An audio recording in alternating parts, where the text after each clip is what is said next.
Hi, my name is Beth Guckenberger. I'm the director of Back2Back Ministries. Back2Back works in the area of orphan care advocacy in countries all around the world. One of the places that we work is in Mazatlan, Mexico.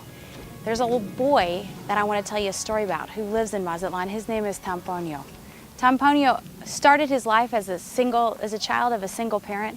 His mom, when he was 8 years old, was dying of cancer. And Tonponio was a very special child.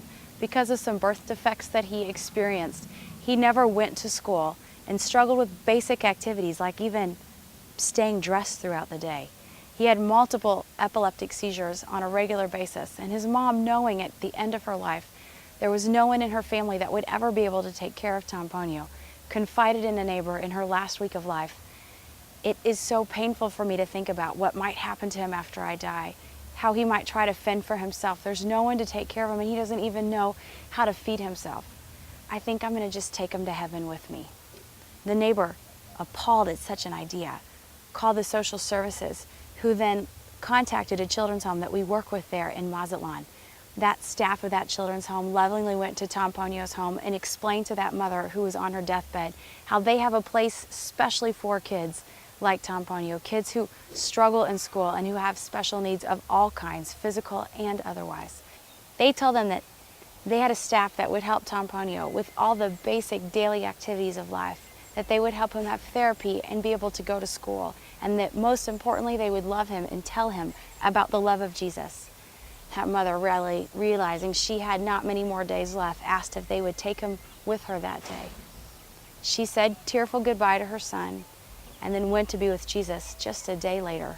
Tonponio arrived in his new children's home and grieved the loss of his mother. But there he began to learn slowly that God the Defender spared his life for a great purpose, that he loved Tonponio just the way he was.